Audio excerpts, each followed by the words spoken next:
आप गए, दिनेश शर्मा को उखाड़ दिए, चले भाग, सरकावा नारा पकड़ लिए। जो डिप्टी सीएम रहे हैं ब्रजेश पाठक की चूल हिल गई, कलराज मिश्रा गुस्से में होकर के पता नहीं क्या क्या बोलने लगे। तो यही डर होगा, फिर भी कार्रवाई तो होगी आपके ऊपर। बिल्कुल बिल्कुल करें। मैं तो कह रहा हूँ जनता को बताएं, देश की 70 करोड़ जनता जो ऐसा मेरे साथ खड़ी हुई है। मैंने 56 इंच का सीना बोला, तो ये किसके लिए बोला आप बताइए, किसके लिए है? अरे 56 इंच का सीना केवल एक ही का ना है, नहीं, प्रधान सेवक का, प्रधानमंत्री का। तो वो किसने बोला? मैंने तो नहीं बोला। ये बोलता कौन है? अच्छा, उससे पूछिए। जो 56 इंच का सीना चिल्ला चिल्ला के बोलता है उससे पूछिए। जब वो 56 इंच का सीना बोलता है तब मर्यादा का उल्लंघन नहीं होता है क्या? प्रबुद्ध समागम में आप बिना बुलाए चढ़ गए थे, या 25 की सूची है, लगभग 25 की, घसीट के ले जाएंगे। अरे बिल्कुल करेंगे। मैं तो कह रहा हूँ घसीट के, मारते पीटते, जो जैसा करना चाहते हैं करके दिखाएं। इनको देश कैसे इनको सजा देने वाला है इनको खुद पता नहीं। सरकार ने यूजीसी रेगुलेशन SC/ST एक्ट के माध्यम से देश को तोड़ने का काम किया। कोई शायद गलत फहमी हो गई है, मुझे लगता है इस कारण उन्होंने इंटरव्यू करना चालू कर दिया। मैंने ये बोला था, सत्ताधारी पक्ष का कोई एक चाटुकार मेरे बगल में आकर मुझे रोका।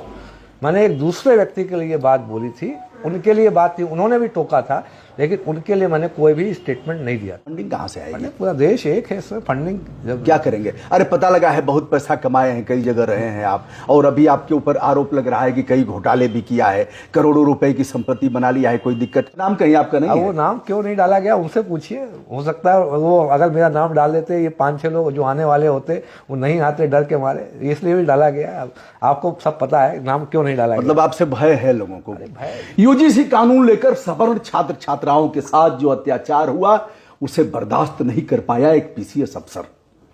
शंकराचार्य जी के साथ जो बर्बर व्यवहार हुआ, स्नान करने नहीं दिया गया, घसीट करके उनकी पालकी को एक तरफ कर दिया गया, बटकों की चोटियां उखाड़ करके पीटी गई, वृद्धजन को भी नहीं छोड़ा गया, उससे एक PCS अफसर को भीतर तक आघात लगा और फिर कर दिया रिजाइन। आप समझ गए होंगे। हमारे जो साथ थे अलंकार अग्निहोत्री आज मिल गए हैं। एक फोन कल किया, फोन उठाया, स्वयं रिसीव किया और फिर इंटरव्यू का समय तय हो गया। अलंकार जी, शुभकामना आपको। नमस्कार है सभी को, होली की भी इस समय हार्दिक शुभकामनाएं, जल्दी आने वाली है। जी भाई साहब। अलंकार जी, त्यागपत्र आपने दे दिया, फिर आपको अब शब्दों का भी प्रयोग किया गया, कहीं से लखनऊ से फोन आया, फिर आपको बंधक भी बनाया गया DM के यहाँ, फिर अनुराग आर्य वहाँ के SSP हैं शायद, उनके क्या करते उस दिन, कैसे हुआ नट सेल में मोटा मोटा? नहीं देखिए, अब ये बात तो अब पीछे इसको छोड़ दीजिए, क्योंकि जो भी उस चीज प्रशासनिक नहीं, छोटा सा जैसे बंधक बनाने का क्या मामला था? यह कपोल कल्पित था कि बंधक बनाने की बात हम कहेंगे तो लोगों की सिंपैथी होगी। वो बिल्कुल सत्य घटना थी, और उसमें जो प्रशासनिक अमले का जो भी उनको ऊपर से निर्देश आ रहे थे, किसी भी तरीके से मैं 1 या 2 दिन या आधे दिन के लिए रिजाइन वापस ले लूँ, और उसके बाद एक मनगढ़ंत एक आरोप लगाकर मुझे सस्पेंड कर दिया जाए, ऐसा साजिश चल रही थी। लेकिन वो बजरंगबली का आशीर्वाद है। जो स्पीकर फोन पे जो घटना हुई, जो लखनऊ से जो एक कॉल आया था, क्योंकि जो कॉल अगर आएगा तो लखनऊ से आएगा, यहाँ पे और कोई मंडलीय कमिश्नर साहब इस चीज़ पे कोई कॉल नहीं करेंगे, तो संभावित है वो, क्योंकि हमें पता है कि किसने कॉल किया था, लेकिन उसको नाम बताना उचित नहीं है। तो जो कॉल आया था उसमें यही बोला गया कि साला पंडित पागल हो गया, इसको वहीं पे बैठा के रात भर रखना है, इसको निकलने नहीं दिया जाना है।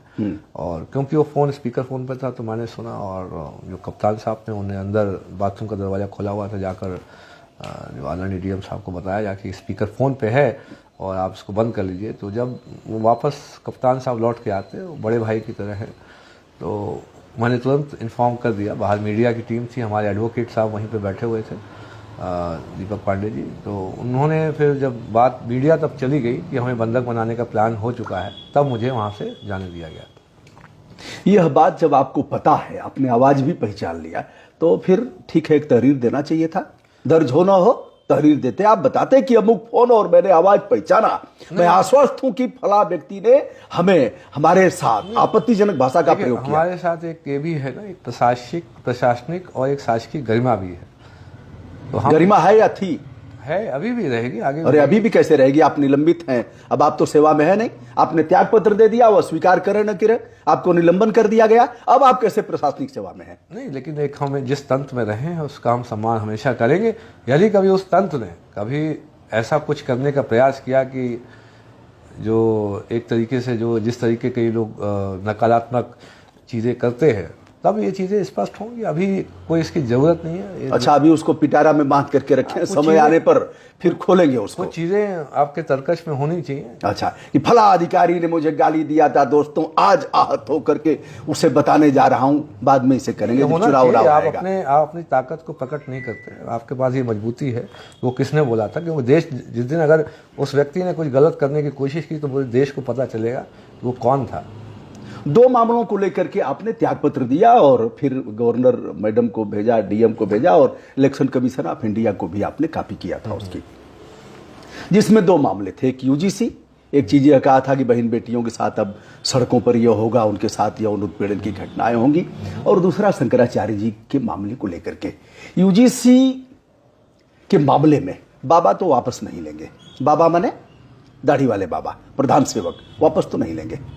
वापस न लेने का कारण यह है कि कल तक जैसे कहते थे कि अल्पसंख्यक वोटों की हमें जरूरत नहीं है, मुस्लिम वोटों की, कल यह कहेंगे कि इनके वोटों की जरूरत नहीं, यानी सीधे टारगेट पर आप होंगे।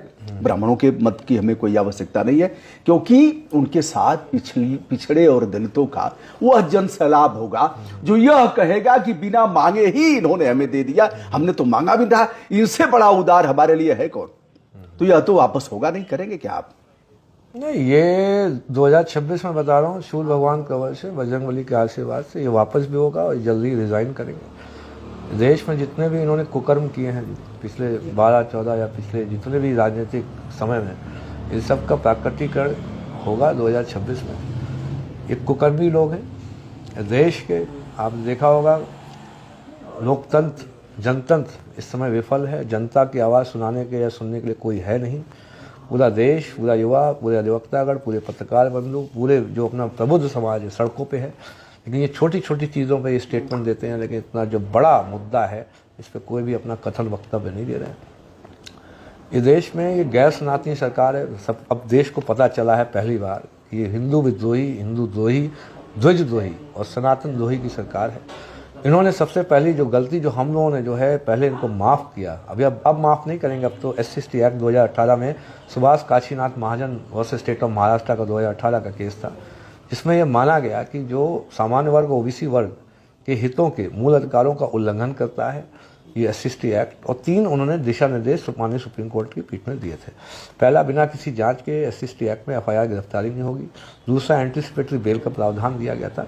और तीसरा, बिना शासकीय अनुमोदन के किसी कर्मचारी अधिकारी पर कोई कार्रवाई SC एक्ट के अंतर्गत नहीं होगी। लेकिन यह देश की देखिए गैर सनातनी सरकार है। 85% जनरल OBC वर्ग की बात, उनके हितों को ध्यान न रखते हुए इसने 15% गैर सनातनी लोग जो हिंदू देवी देवताओं को नहीं मानते हैं, ब्रह्मा विष्णु महेश को नहीं मानते हैं, गौरी गणपति इनको नहीं मानते हैं, इनके साथ खड़ी थी।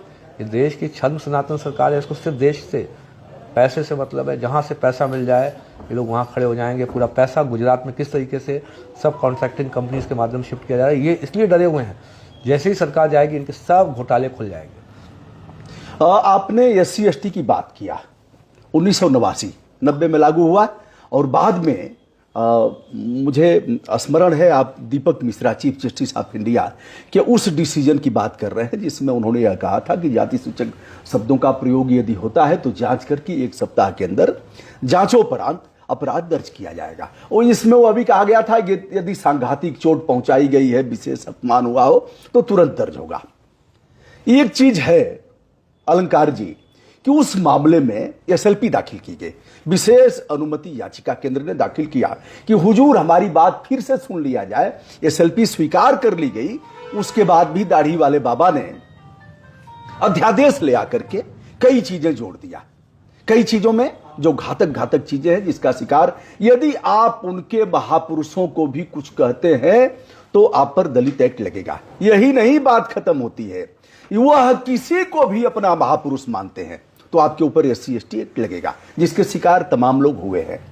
तो जहां तक SC ST का सवाल है, कैसे खत्म करेंगे? बाबा तो खत्म करेंगे नहीं। SC ST एक्ट हम लोग तो लागू ही नहीं करेंगे, कंटेम्प्ट में जाएंगे। हम तो सुभाष काशीनाथ महाजन वर्सेस स्टेट ऑफ महाराष्ट्र 2018 को केस को मानेंगे, हम उसको लागू करेंगे। हम केंद्र सरकार के विरोध में जाएंगे। ये वैसे भी सरकार जाने वाली है। अप्रैल तक देखिए ये अपने कुकर्मों में फंस के ये रिजाइन दे देंगे। कौन जाएगा? कौन रिजाइन कर देगा? देश के माननीय प्रधानमंत्री को रिजाइन करना पड़ेगा। आप देखिए देश में स्थिति क्या है। आपने कभी देखा होगा, देश में अप्रत्याशित स्थिति है। देश में इनके कटआउट बना के गली गली गली मोहल्लों में कटआउट बना कर उस पर जूतों की माला पहना कर जूतों से पीटा जा रहा है, आग लगाई जा रही है, इनके जितने भी जो इनके पुतला है। आज ये पहली बार, ये मिडिल ईस्ट में आपने देखा होगा, ये यहाँ पे पहली बार हुआ है। पहले देश में सर्विंग रूलिंग प्राइम मिनिस्टर, गृह मंत्री, इनके कटआउट पे जो जूते की माला पहना के जूतों से पीटा जा रहा है। आपका सब प्राकृतिकरण हो चुका है, आपके कुकर्मों का प्राकृतिकरण हो रहा है। आपको अभी तक यदि आपने थोड़ा सा भी जमीन होता तो आप रिजाइन कर चुके होते, लेकिन आपको मजबूरन करना पड़ेगा ये अप्रैल तक आते आते। भाई साहब, वो कुछ लोग हो सकते हैं जो ऐसा कर रहे हैं, कटआउट पर पीटेंगे, अपमानित करेंगे, बताएंगे कि सबसे खराब प्रधानमंत्री हमारा, लेकिन क्या यह चीजें वोट में परिवर्तित हो आप अभी पाएंगी? देखिए, जिसने इतने दिनों तक 10 साल रहे और अगला चक्र इनका शुरू हो रहा है। जिन लोगों ने अब तक डफली पीट पीट करके गुणगान गाया है, हमारा फूफा कैसा हो, फलाना जैसा हो, पाहुन जैसा हो, ऐसे मैं कह रहा हूं, खुल करके कह रहा हूं, वो कैसे उम्मीद है कि एकाएक कैसे चेंज हो जाएगा? लोग अपने बच्चों की शपथ ले रहे हैं कि हम इस पार्टी को वोट नहीं देंगे, इनके लोगों को घर में नहीं घुसने देंगे। तो या तो बच्चों की शपथ लोग झूठी ले रहे हैं। आप पे इतना विश्वास नहीं, लोगों को अपने बच्चों पे ज्यादा विश्वास है। गली गली में बच्चों की शपथ अभिभावक ले रहे हैं कि इनको घर में नहीं घुसने देंगे, या आए तो एक बार गली में वोट मांगने आए। एक बार विश्वास है कि इनका कोर जाएगा। कोर वोटर हट चुका है, कोर वोटर अब हमारे साथ है। मैंने आपको पहले बताया, हम अपनी सरकार बनाने जा रहे हैं। देश में जो कोर वोटर है इनसे हट चुका है, उसका विकल्प, क्योंकि कहीं ना कहीं जाएगा, उन्हीं हम भी उन्हीं में से हैं। कोर वोटर के लिए एक राजनीतिक विकल्प के लिए हम लोग अब आ गए हैं। राष्ट्रीय अधिकार मोर्चा RAF ने घोषणा कर दी है, जल्दी हमें ECI में जा रहे हैं, उसको राजनीतिक जो दल है उसकी मान्यता के लिए, और उनको जल्दी है, मैं अभी अनुरोध है आपके माध्यम से बोल रहा हूँ, जल्दी से जल्दी उसको मान्यता दे दें, नहीं तो देश है विद्रोह खड़ा कर देगा। आपने 26 जनवरी को त्यागपत्र दिया और हमें लग रहा है 23 फरवरी को आपने राजनीतिक पार्टी की घोषणा कर दिया। राष्ट्रीय अधिकार मोर्चा RAM, राम जी लगई हैं बेड़ा पार, उदासी मन काहे को करे, तो बेड़ा पार लगेगा नहीं और सारी सीटों पर। हाँ बोले। देखिए, ये लोग तो छद्म सनातनी है। आप सोचिए, इनका देश में इन्होंने कितने कुकर्म किए होंगे। जिस जगह राम मंदिर बना वहीं पे अयोध्या की सीट ये हार गए। आप सोचिए कितने कुकर्मी लोग हो सकते हैं। अरे फिर विधानसभा जीते, हार गए, विधानसभा जीते, और वो अभी अवधेश जीते, अयोध्या से अवधेश जीते। विधानसभा अभी देखिए ना, मैं वही तो कह रहा हूँ, विधानसभा बड़ी है कि संसद की सीट बड़ी, बताइए। नहीं ठीक है, अगर चूक किया लोगों ने तो फिर प्रायश्चित भी किया, फिर विधानसभा हरा दिया। अभी रुकिए, अभी आने दीजिए, अभी रुकिए। अभी आप इस समय देश में केंद्र सरकार 0 सीट पे है। उत्तर प्रदेश, आपने 2 दिन पहले का कार्यक्रम देख चुके हैं, उत्तर प्रदेश सरकार जा चुकी है। हमने फिर से बोला है कि राष्ट्रीय अधिकार मोर्चा राम, हम सरकार बनाने जा रहे हैं।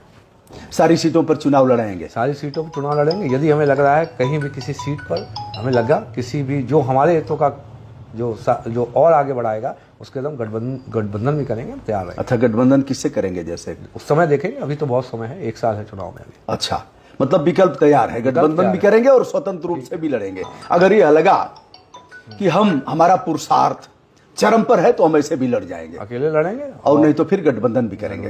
विकल्प तैयार है, विकल्प तैयार। फंडिंग कहां से आएगी? पूरा देश एक है, इसमें फंडिंग जब क्या करेंगे? अरे पता लगा है बहुत पैसा कमाए हैं, कई जगह रहे हैं आप, और अभी आपके ऊपर आरोप लग रहा है कि कई घोटाले भी किया है, करोड़ों रुपए की संपत्ति बना लिया है, कोई दिक्कत है? जांच करें, मैं तो कह रहा हूँ जांच करें, और करोड़ों की संपत्ति की जांच करके बता दें कहाँ। अब जांच तो होगी ही। अब डर यह होगा कि यह व्यक्ति जा रहा है किसी सभा में, जैसे कि हम प्रबुद्ध सम्मेलन की बात कर रहे हैं, समागम की।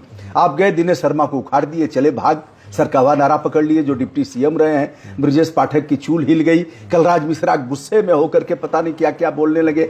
तो यही डर होगा, फिर भी कार्रवाई तो होगी आपके ऊपर। बिल्कुल बिल्कुल करें, मैं तो कह रहा हूँ जनता को बताएं, देश की 70 करोड़ जनता जो इस समय मेरे साथ खड़ी हुई है, कार्रवाई करें। मैं तो कह रहा हूँ कार्रवाई घसीट के ले जाएंगे। अरे बिल्कुल करेंगे, मैं तो कह रहा हूँ घसीट के, मारते पीटते, जो जैसा करना चाहते हैं करके दिखाएं। इनको देश कैसे इनको सजा देने वाला है, इनको खुद पता नहीं है। राष्ट्रीय अधिकार मोर्चा और राष्ट्रीय अधिकार सेना, एक अमिताभ ठाकुर के बेचारे चुप हैं, हमारे बहुत अच्छे दोस्त हैं। जब पहली बार जेल से आए तो उन्होंने कहा कि सर हमारा वीडियो कर लीजिए, कोई कर नहीं रहा है। ऐसे करके वो विनम्र भाव से, मैंने उस दिनहीन IPS अफसर को देखा था, मैं कैमरे के सामने कह रहा हूं, मैंने वीडियो किया, कहा मैं तो करूंगा और जो आप बोलेंगे सब डालूंगा। घिरा करके ले जाए गए, कई चास हो गया जेल में, और जेल में अटैक भी आया, क्या क्या दुर्गत हुई, बोलने तक नहीं दिया गया। अग्निहोत्री जी, आपके साथ भी यह खेल होगा। जो कौन सो काज कठिन जग माई, जो नहीं हो ताज तुम पाए, जाको राके साइयां मार सके न कोई, करके देख लेना, उसके बाद आपका क्या हश्र होने वाला है, करिए। डर नहीं लग रहा है? किस चीज का डर है, आप करके देखिए। आपको 70 करोड़ जनता जो हम लोग के साथ खड़ी हुई है, आपके साथ करने क्या वाली आपको खुद पता नहीं है। प्रबुद्ध समागम जिसका उल्लेख आपने किया है, यह मेरे पास इसका कार्ड है, मैं जा नहीं पाया था लेकिन मैंने वीडियो ऑडियो देखा। प्रबुद्ध समागम में आप बिना बुलाए चढ़ गए थे। यह 25 की सूची है, लगभग 25 की, जिसमें मुख्य अतिथि कलराज मिश्र जी हैं, डॉक्टर दिनेश शर्मा हैं, ब्रजेश पाठक हैं। यह मुख्य अतिथि की श्रेणी में है। उसके बाद और लोग हैं, जैसा कि मनोज तिवारी नहीं आ पाए थे, और अन्य लोग हैं। इसमें अलंकार जी कहीं आपका नाम नहीं है, 25 में कहीं नहीं है। आप सरकार बनाने जा रहे हैं, चीफ मिनिस्टर भी होंगे, सपना होगा ही, रात को भी सपना देख रहे होंगे, सपना साकार भी हो सकता है लोकतंत्र में। लेकिन इस 25 की सूची में इंदिरा गांधी प्रतिष्ठान में आपका कहीं नाम नहीं है। आप बिना बुलाए चढ़ गए। ये बिना बुलाए जाने का क्या मतलब था? बिना न्योता दिए हुए जो जाता है उसका सम्मान नहीं होता है। नहीं, मैं तो आमंत्रित था, फोन से भी बुलाया गया, और मैं वहाँ जब स्टेज पे गया, आप देखिए मुकुट पहनाकर स्वागत किया गया, और अलग से बीचों बीच में ले जाके स्वागत किया गया, और पूरे हॉल में 1500 लोग, करीब 1500-1600 लोग थे। उन्होंने जो जय जयकारा लगाया है और नाम का जय जयकारा लगाया है, तो आप वीडियो देखिए, आप चेक करिए किसने किसका स्वागत किया है कि नहीं किया। लेकिन इसमें नाम कहीं आपका नहीं है। वो नाम क्यों नहीं डाला गया, उनसे पूछिए। हो सकता है वो अगर मेरा नाम डाल देते, ये 5-6 लोग जो आने वाले होते वो नहीं आते डर के मारे, इसलिए भी डाला गया। आपको सब पता है नाम क्यों नहीं डाला गया। मतलब आपसे भय है लोगों को? अरे भय, इस समय भय, ये सरकार जा चुकी है। मैं कह रहा हूँ अपनी सरकार बनाने जा रहे हैं।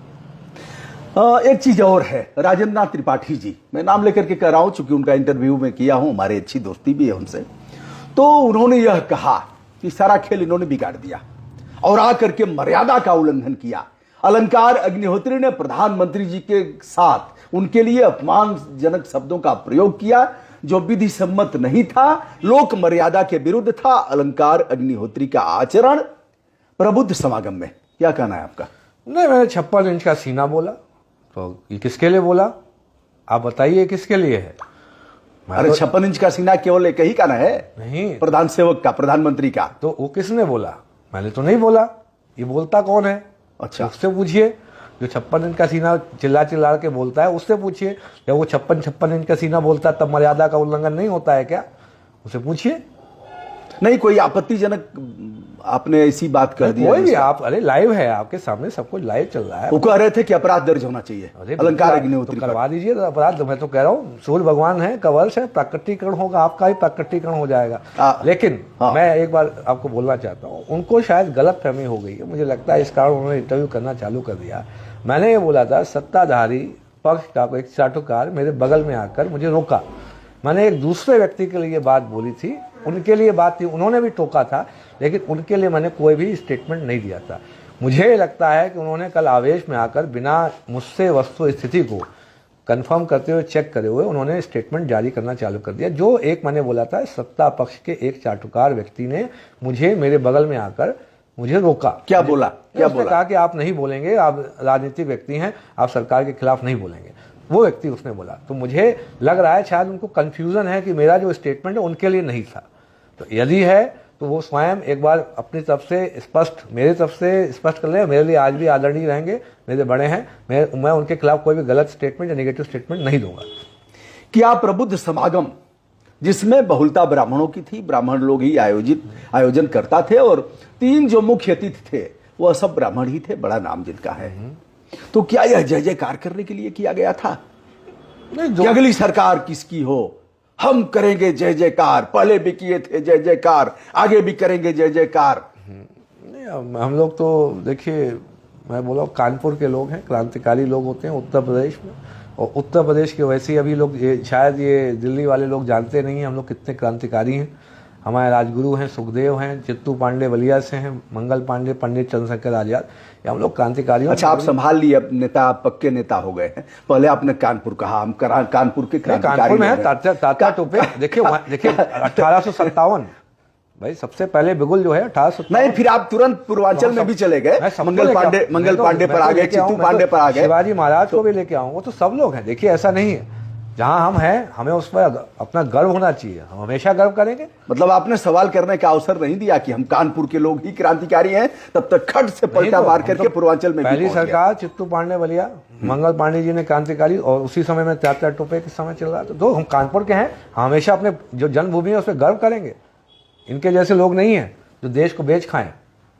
किसने बेचा? देश को बेच रहे हैं, आपको अभी समझ में आएगा। कौन? अरे हमारे कौन बेच रहा है बताइए ना। कहा देश को कौन? जो यहाँ मुखिया होगा वही बेचेगा देश को। प्रदेश का मुखिया, केंद्र का मुखिया? मैं तो केंद्र की बात कर रहा हूँ। अच्छा, प्रदेश में बचा बचा करके चल रहे हैं। देखिए, आप देखिए बहुत सारे जो चीजें हैं, जो देश की समस्याएं हैं, केंद्र द्वारा साजिश के तहत सुनियोजित एक प्लानिंग के तहत की जा रही है।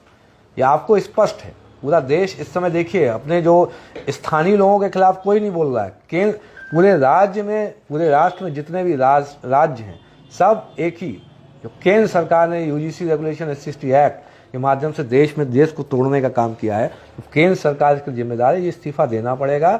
इनके जितने कुकर्म है, मैं फिर से बोल रहा हूँ, 2026 का वर्ष भगवान सूर्य भगवान का वर्ष है, इनके कुकर्मों का प्राकटीकरण होगा। जितना इन्होंने इमेज बनाई अपनी, सब ध्वस्त हो चुकी है। आगे जो थोड़ा बहुत बचा है वो भी एक आध महीने में खत्म हो। रंगा बिल्ला का भी नाम कई बार लिया है आप। अब लखनऊ दिल्ली में पूछिए रंगा बिल्ला कौन है, आपको स्पष्ट हो जाएगा। रंगा बिल्ला आपने दो चीज कहा, रंगा बिल्ला और कुकर्म। कुकर्म कई बार आपने, क्या कुकर्म कानूनी भाषा में अपराधीकृत नहीं है किसी के प्रति कहना कि फला कुकर्मी है? किसका नाम लिया? अच्छा, बच रहे हैं। नहीं, मैंने नाम लेके करेंगे तब मानहानि होगी। नहीं, नाम लेके करेंगे। यदि आप अपने लिए समझ रहे हैं इसका मतलब है अच्छा कुकर्मी है, और अगर नहीं समझ रहे हैं तो इग्नोर करिए। आप संघ के कार्यकर्ता भी रहे हैं। नमस्ते सदा बदसले कुछ याद है अभी भी कि भूल गया है? नहीं, अब तो देखिए संघ जो है सनातनी और गैर सनातनी दो विचारधाराओं में विभक्त हो चुका है। जल्दी आप देखेंगे इस पे भी राजनीतिक पार्टी के रूप में विकल्प आ चुका है, और संघ के लिए भी अब जल्दी विकल्प आने वाला है। संघ दो भागों में इसकी दो फाड़ हो चुकी है। इनके जितने भी आनुषंगिक संगठन है सब दो फाड़ हो चुके हैं, जल्दी अब टूट जाएगा। अच्छा, वह याद है कि नहीं प्रार्थना जो ध्वज प्रणाम एक दो? नहीं, अब बोलने की जरूरत नहीं है। देखिए, प्रार्थना एक अच्छी चीज होती है, लेकिन जो देखिए ऐसे तो राम का नाम लेके बहुत इन्होंने काम किए, लेकिन इनकी अंदर की भावना अच्छी नहीं है। तो प्रार्थना उसका सम्मान है, हमेशा बना रहेगा। लेकिन जो उस प्रार्थना का सहारा लेके लोगों को बेवकूफ बनाते हैं, उनको तो लोगों को घर में घुसने में नहीं अब देना चाहिए। अलंकार जी, इस मामले में एक प्रश्न उमड़ घुमड़ यह रहा है कि आप इतना जल्दी जल्दी निर्णय ले रहे हैं। त्यागपत्र आपने दिया, खट से पार्टी बनाया, पूरे प्रदेश में आप चुनाव भी लड़ेंगे और सरकार भी बनाएंगे। आक्रमण आप उधर भी कर रहे हैं, इधर भी कर रहे हैं। थोड़ा सा योगी जी की तरफ आपका हार्ड कार्नर नहीं है, सॉफ्ट कार्नर। मैं कह रहा हूँ नरम व्यवहार है। माननीय मुख्यमंत्री जी जो इस समय प्रदेश में हैं, उत्तर प्रदेश में, अगली सरकार में यदि कभी मुख्यमंत्री बनेंगे तो ये जो फूल है, फूल के साथ, सिंबल के साथ नहीं बनेंगे। मैं आपको बोल रहा हूँ, अगली बार बन सकते हैं, किंतु कमल के फूल के साथ ये नहीं बोल सकता कौन बन सकता, नहीं बन सकता। ये मेरे जिसके ग्रह नक्षत्र और जो देश में क्या भविष्य चलेगा उस पर कोई कमेंट नहीं कर सकता। लेकिन यदि वो कभी बनेंगे, अब फूल के सिंबल से वो मुख्यमंत्री दोबारा नहीं बनने जा रहे। नई पार्टी बना सकते हैं हम, तो हो सकता है। हिंदू युवा वाहिनी को पुनर्जीवित कर सकते हैं। हो सकता है, क्या पता। एक बार इन्होंने भारतीय जनता पार्टी के खिलाफ कैंडिडेट भी खड़ा किया था, और कैंडिडेट ही खड़ा नहीं किया, गोरखपुर सदर से अपने कैंडिडेट को जिताया भी, धूल चटा दिया। और ऐसे नेता को धूल चटाया जो इस समय गवर्नर है, केंद्रीय मंत्री भी रहे, शिव प्रताप शुक्ला को धूल चटाया इन्होंने। तो क्या यह नहीं लग रहा है कि रंगा बिल्ला, दुशासन, दुर्योधन योगी को इस गद्दी से हटाने के लिए कुचक्र कर रहे हों, क्रूर मुस्कान उनकी दिल्ली से मुस्कुरा रहे हों? तो योगी भी अपने को फिर से हिंदू युवा वाहिनी सशक्त करेंगे? अब ये तो देखिए उनका अपना विचार है। देखिए, अब किसी पे व्यक्तिगत कोई हम टिप्पणी नहीं करना चाहते, लेकिन मैंने आपको बताया यदि वो कर रहे हैं तो बहुत अच्छा है, क्योंकि उनको कर लेना चाहिए। क्योंकि अब मेरे लिए राजनीतिक प्रतिद्वंदी के रूप में बता रहा हूँ, तो उनको कर लेना चाहिए। जो भी उनका अगर कोई संगठन है उसको एक्टिव कर ले, क्योंकि अब वो फूल के माध्यम से सरकार में एज ए मुख्यमंत्री वापस नहीं आ रहे। अलंकार अग्निहोत्री का कहना है कि आदित्यनाथ योगी का यह अंतिम कार्यकाल है भारतीय जनता पार्टी के मुख्यमंत्री के रूप में। यदि अगली बार वह आना चाहते हो तो कमल के फूल के बैनर तले नहीं आ पाएंगे, और उनको अपना विकल्प तलाश लेना चाहिए। मैं राजनीतिक प्रतिद्वंदी के रूप में उन्हें नेक सलाह दे रहा हूं, यही कहना चाह रहे हैं ना? बिल्कुल बिल्कुल, आपने सही बोला। और हमारे वो बड़े हैं तो सलाह नहीं दे सकते, मैं सिर्फ एक बात बता रहा हूँ। सलाह क्यों नहीं दे सकते? बड़े देखिए, कभी भी हमारी संस्कृति है, एक सम्मान हमेशा बोलती है, और इस समय आपको जेल भेजवाएंगे। और बिना आदित्यनाथ योगी के इशारे पर अलंकार अग्निहोत्री का निलंबन नहीं हुआ है। देखिए, एक कभी कभी एक कुछ तो मजबूरियां रही होंगी, वरना यूं ही कोई बेवफा नहीं होता। अच्छा। तो कुछ कारण रहे होंगे जो उनको ये करना पड़ा। मैं तो इस्तीफा दे चुका था, मैं तो इस्तीफा अभी जल्दी जवाब दूंगा और स्वीकार करें। अच्छा भाई साहब, उसमें कमिश्नर की तरफ से एक पत्र आया आपको डीएम के माध्यम से, कारण बताओ नोटिस। हाँ, तो उसमें समय दिया गया था, मैंने 1 महीने का समय मांगा था। अभी मैं फिर से शामली जो डीएम साहब हैं, डीएम महोदय हैं, उनसे फिर से कुछ समय मांगूंगा, क्योंकि हमारे अधिवक्ता जो भी हैं जो इस पे जवाब लिखेंगे वो अभी। अरे अधिवक्ता खुद हैं आप, पूरा जीवन आपने जिया है, उनके प्रश्नों का उत्तर दे देना है। उनका यही है ना जो आरोप है, 3-4 आरोप है कि सेवा में रहते हुए यह जो नियमावली है, लोक सेवक की आचरण की नियमावली, उसका आपने उल्लंघन किया, धरना प्रदर्शन किया, सत्ता के खिलाफ बोला आपने। इस्तीफा देने के बाद जो भी किया, मैंने इस्तीफा देने के बाद किया पूरा। तो क्या संविधान वर्णित वाक और अभिव्यक्ति की आजादी जो संविधान के अनुच्छेद 19 का मुख्य भाग है, क्या उसका उल्लंघन आपने किया? कोई उल्लंघन नहीं किया। ये मेरा व्यक्तिगत जो फंडामेंटल राइट है, आर्टिकल 19 में, right to freedom of expression, वो मैंने अपना यूज किया। मैंने रिजाइन करने के बाद जो भी चीज़ है, मैंने रिजाइन करने के बाद बोला है, मूल अधिकार मेरा ये सब करने की आज्ञा देता है मुझे। अच्छा, तो जब आप आवास खाली किए तो उसमें क्या ले आए? सरकारी टोटी वोटी उखाड़ के ले आए? नहीं। कुछ वहां बेड वोड लेकर के चले आए? अच्छी कुर्सियां रही होंगी? प्रशासन से ऐसी कोई भी चीज़ नहीं है। प्रशासन, वही मैंने बोला कि कुछ तो उनकी मजबूरियां नहीं होंगी, जो यूं ही कोई बेवफा नहीं होता। तो जो उन्होंने बाद में जो खींच कर सस्पेंशन किया, तो उनकी मजबूरी है, क्योंकि कोई भी नहीं चाहता कि तंत्र के खिलाफ जाकर, क्योंकि तंत्र पे क्वेश्चन चिन्ह लग गया था, प्रश्न चिन्ह, कि इतना कैसे कोई पीड़ित हो सकता है कि तंत्र को छोड़ दिया। तो वो पता चल जाता, कई और लोग रिजाइन कर सकते थे। ऐसे इस समय मुझे कॉल आते, कई अधिकारी रिजाइन करने को तैयार हैं। मैं हमेशा ये बोलता हूँ, यदि आप सक्षम हैं, पूरा परिवार ठीक है, और तब आप रिजाइन कर लिए, मतलब VRS 20 साल की नौकरी करने के बाद ले लिए, तब ठीक है। लेकिन जल्दबाजी मत करें, क्योंकि एक व्यक्ति ठीक है, अब हर व्यक्ति रिजाइन करेगा तो सबको अपना खर्चा भी चलाना है।